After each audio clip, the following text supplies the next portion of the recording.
लोगों ने यह भी कह रखा है, यहां जितने भी ऐसे मंदिर होंगे, चाहे वह रजक समाज से जुड़ा हुआ हो, पासी समाज से जुड़ा हुआ हो, या वाल्मीकि समुदाय से जुड़ा हुआ हो, या जिस भी समुदाय का कोई देव मंदिर यहां पर बने हैं, इन सब ने एक नई प्रेरणा दी है, इन संतों ने प्रेरणा दी है। वही प्रेरणा थी जिस प्रेरणा ने अयोध्या के इंटरनेशनल एयरपोर्ट का नामकरण महर्षि वाल्मीकि के नाम पर करने के लिए हमें प्रेरित किया। याद करिए, पहला एयरपोर्ट है जो महर्षि वाल्मीकि जी के नाम पर है, और अभी इंटरनेशनल।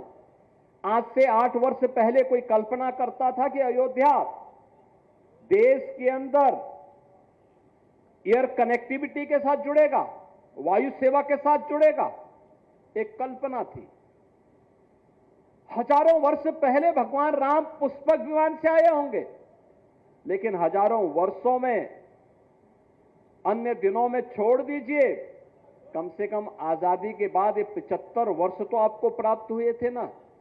देश के अंदर अनेक सरकारें बनी होंगी, इन सरकारों ने क्या किया था?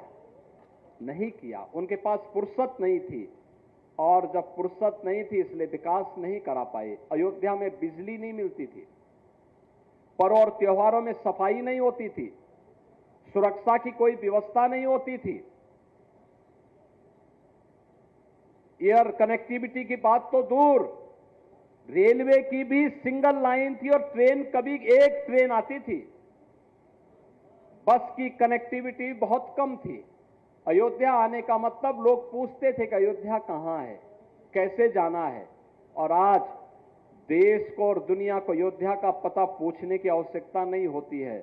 देश की भी और दुनिया की सबकी निगाहें अयोध्या की तरफ लगती हैं। हर व्यक्ति के पास फुर्सत होता है, अयोध्या धाम का दर्शन करना चाहता है, अयोध्या के मंदिरों का दर्शन करना चाहता है।